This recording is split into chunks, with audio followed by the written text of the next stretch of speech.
Monsieur le ministre des Arts et de la Culture, Madame, Messieurs les ministres, Excellences, Leur Majesté, distinguées personnalités en vos rangs, grades, titres et qualités, je vous salue.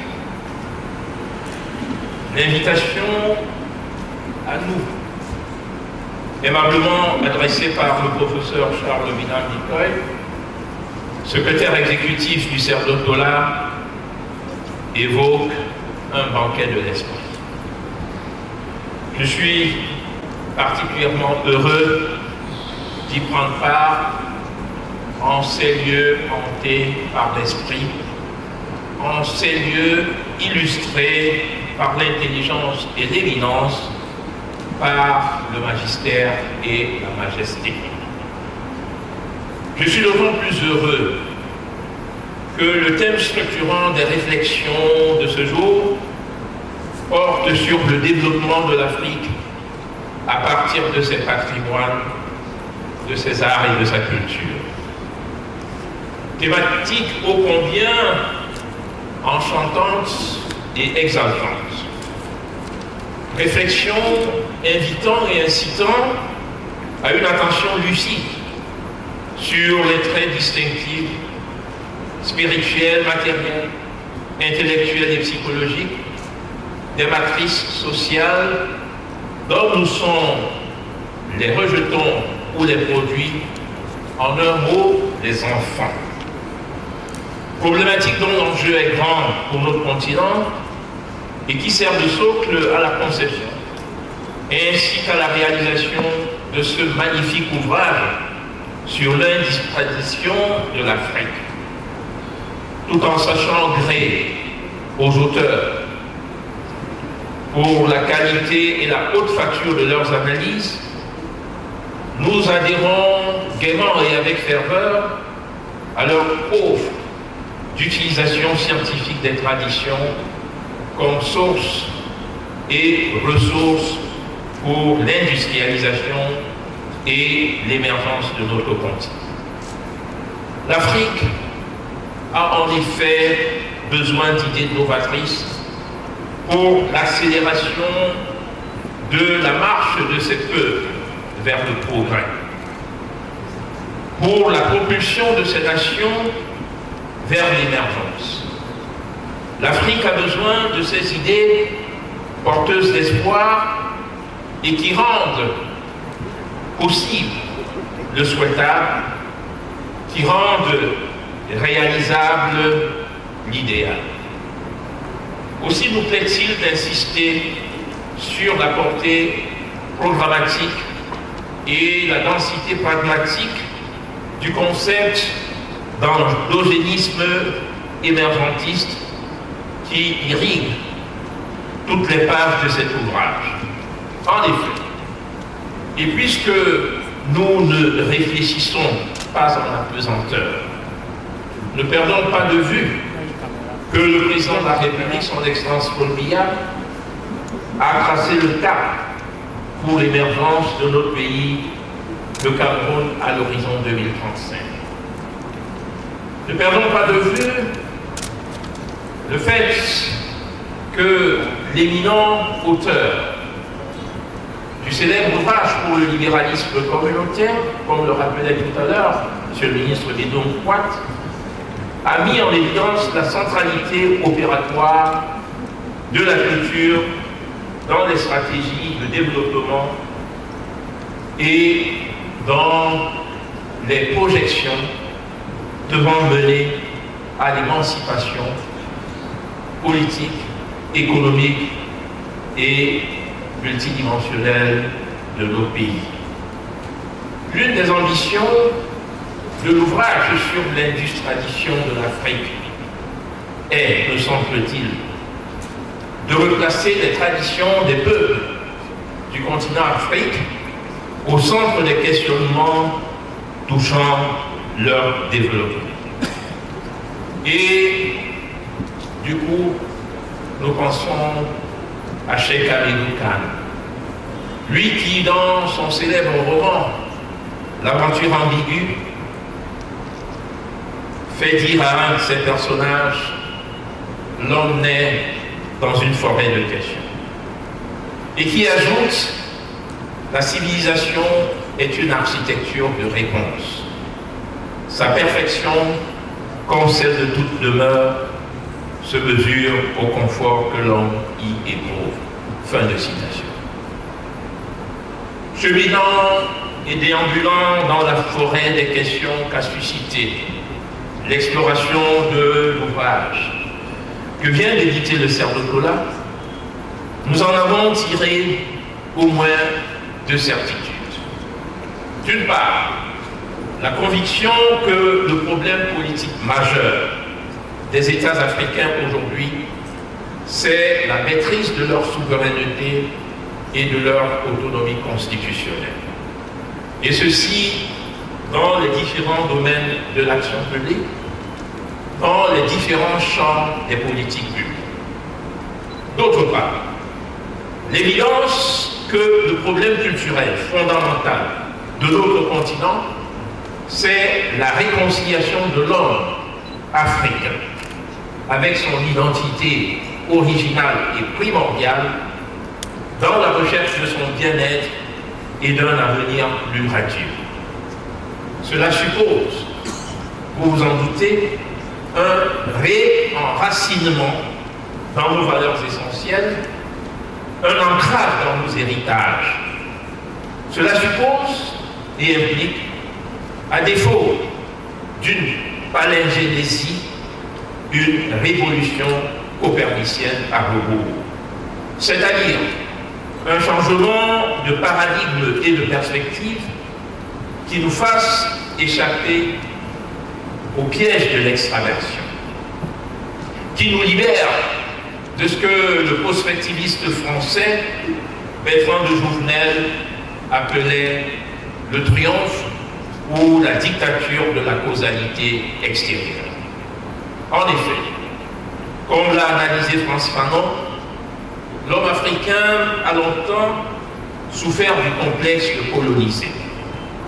Il s'est dépouillé de sa dignité et, dans une espèce de métamorphose avilissante, s'est auto-infériorisé, a même promu la glorification, sinon la déification de l'ailleurs et surtout de l'Occident.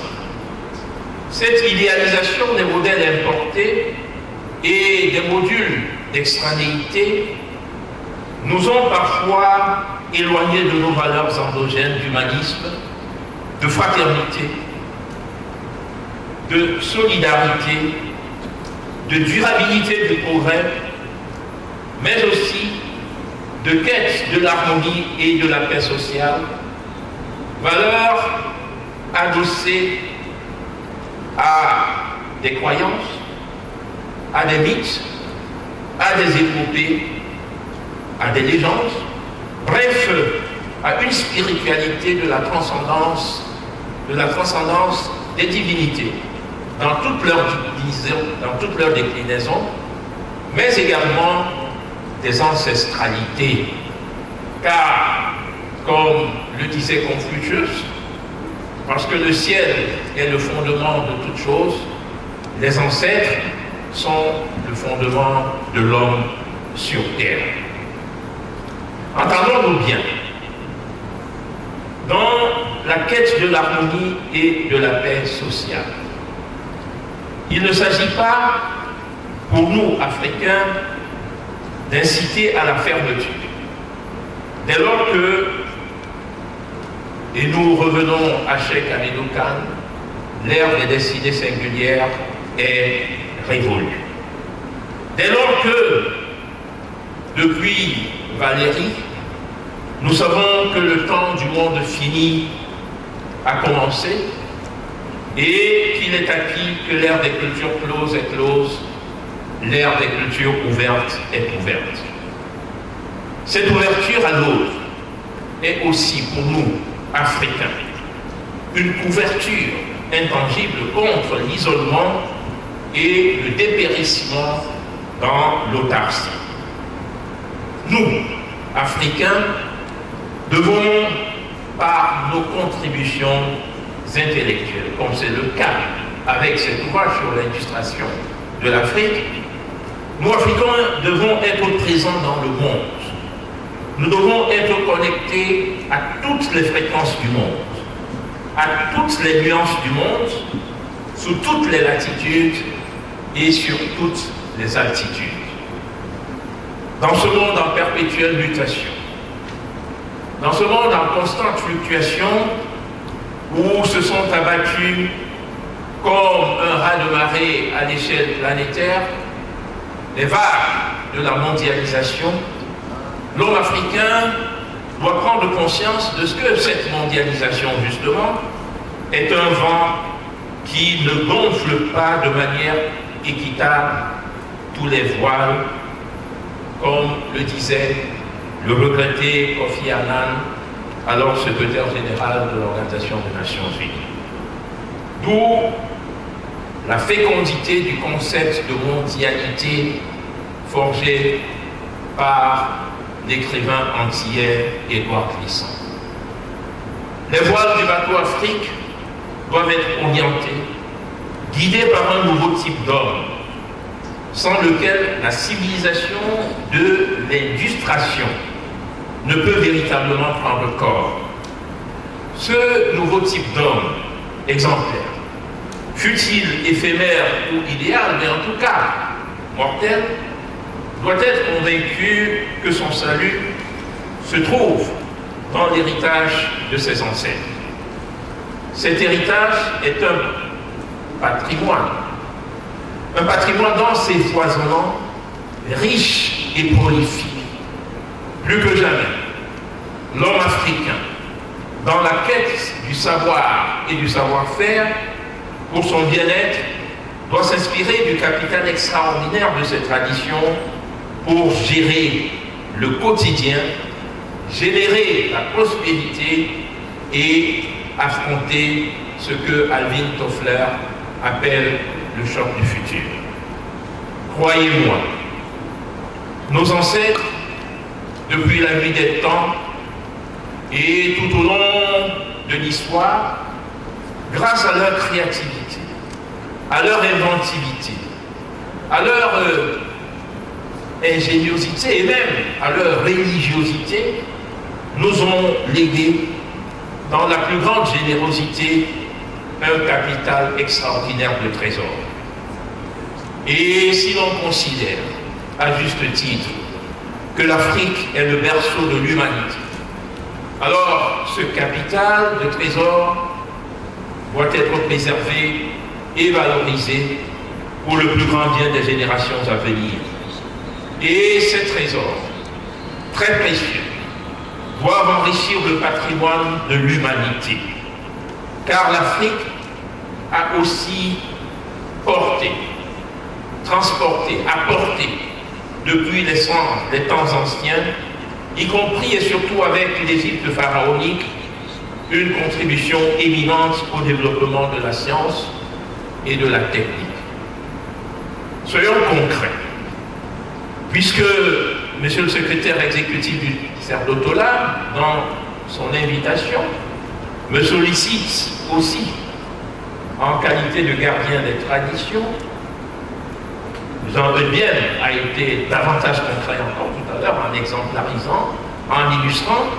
Nous serons peut-être un peu plus ésotériques pour des raisons qu'on n'expliquera pas ici, mais je voudrais très succinctement insister sur l'un des éléments fondamentaux, l'un des éléments fondateurs de la force, que dis-je, de la puissance de nos traditions. Il s'agit, et leur majesté, les chefs traditionnels ici présents, je connais le chef, sa majesté Tchaladjoban, le chef Gondor, le fond Sofoi de Babongo, puissante chefferie où il y a, par ce contrôle du représentant de l'UNESCO, matière à découverte de trésors sculpturaux extraordinaires, nous y avons été, et bien d'autres majestés. Je parle sous leur contrôle la puissance de nos traditions réside dans le dialogue avec la nature. Le dialogue avec la nature. Et le président du musée du Quai Branly, le musée Jacques Chirac, au cours d'une excursion récente au musée de l'eau.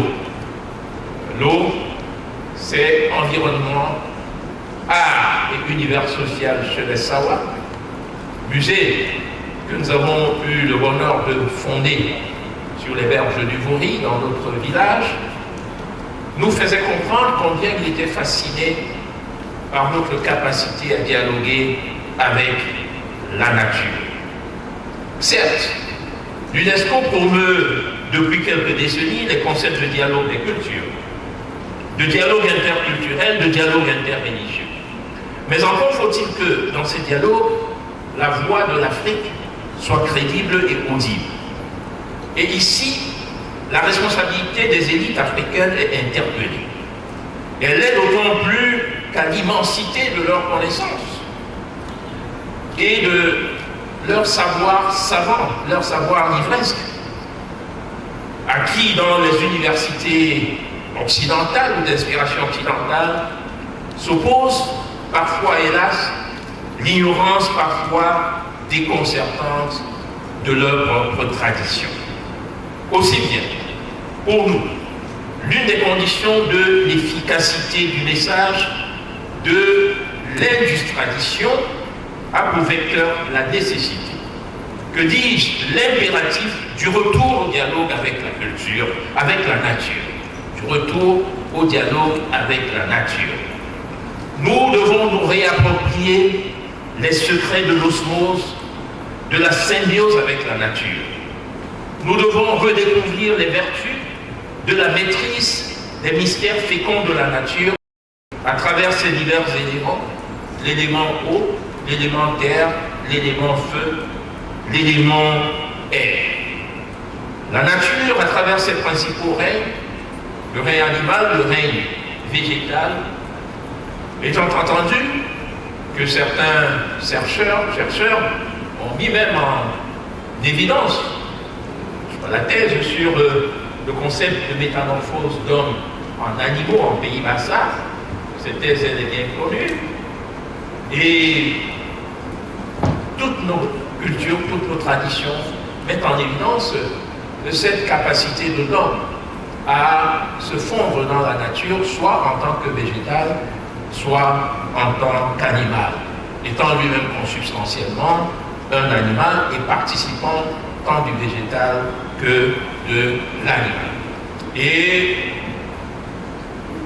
les attributs des autorités traditionnelles, l'accoutrement, les régalias des autorités traditionnelles révèlent la présence symbolique du végétal et de l'animal, et même du minéral en celui qui incarne les traditions en l'autorité traditionnelle.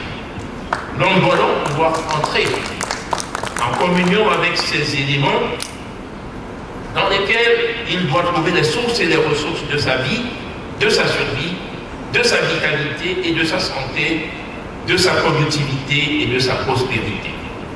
Ce rapport, Dieu merci, en Afrique, est respectueux de la nature et évite la frénésie du gaspillage, les récits de la surconsommation et de la surexploitation des ressources naturelles. Ce qui, en 1972 déjà, avait fait pousser au Club de Rome, le célèbre Club de Rome, sous la présidence d'Aurelio Peccei, un cri d'alarme, halte à la croissance. Cri d'alarme amplifié par le célèbre rapport Sitcho-Manchult sur les limites de la croissance. J'en finis avec la dimension immatérielle. Sur le plan immatériel ou spirituel, les interactions bénéfiques avec la nature passent généralement par des rites en des lieux sacrés, en tout cas en des lieux consacrés. Il peut s'agir d'une forêt sacrée, il peut s'agir d'un sanctuaire fluvial, à l'instar du gouffre de la Pléiade, sur le fleuve Vouri, dont nous avons le privilège d'être l'un des gardiens, à l'instar d'un baobab sacré. Chez les bobos du Burkina Faso, par exemple, le principe du renouveau et de la régénération est invoqué par le masque d'eau pour obtenir la pluie et la fertilité. Voyez-vous, sans pluie, il n'y a pas d'industrie agricole, il n'y a pas de production agricole. Or, la spiritualité permet d'aboutir à la fécondité à travers la médiation que l'homme, les initiés, entretiennent auprès de la nature afin que celle-ci soit propice à de bonnes récoltes. Sur le plan matériel et opérationnel, M. Jean Eudes bien m'a donné à foison des exemples de tout à l'heure. Mais nous pouvons dire, puisque nous sommes actuellement dans cette crise sanitaire internationale, cette pandémie qui nous fait porter tous des masques, la réalité de notre environnement a montré qu'il est possible de traiter le coronavirus et bien d'autres pathologies encore avec les plantes de notre pharmacopée traditionnelle. Et comment l'agro-industrie peut-elle ignorer que nos pratiques agriculturales anciennes, respectueuses de l'environnement et des écosystèmes, ont permis de nourrir d'innombrables générations de nos prédécesseurs. Le professeur Charles Minambikoy, dans une autre vie, me rappelait combien il était nécessaire d'implémenter le concept d'ANIPA, alimentation patrimoniale des Africains. Cette alimentation patrimoniale des Africains qui, hélas, au paradoxe, au scandale, a fait en sorte qu'au XIVe siècle, au XVe siècle, les négriers ont trouvé sur le continent africain des hommes tellement forts, tellement robustes, qu'ils en ont fait des esclaves et ont permis le développement en Amérique, aux Antilles, dans les Caraïbes.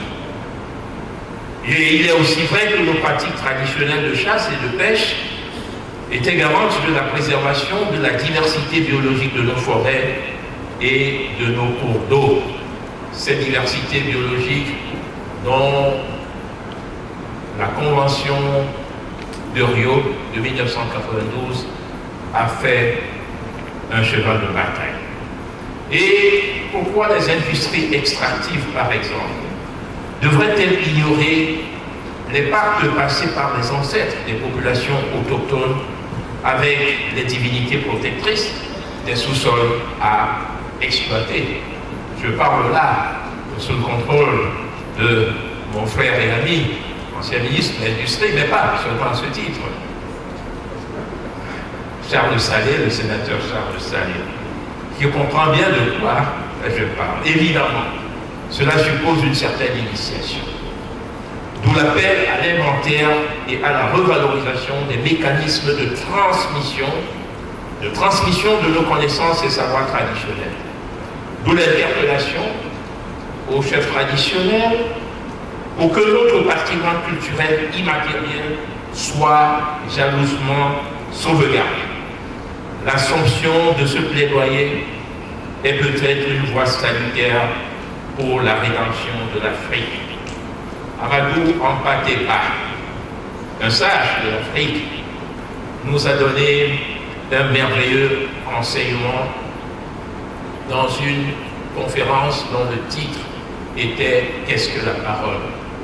Et il nous renseigne sur l'utilité de la parole, mais aussi sur les vertus du silence dans les traditions africaines. Ayant dit, voici venu le temps pour moi de me taire. Merci.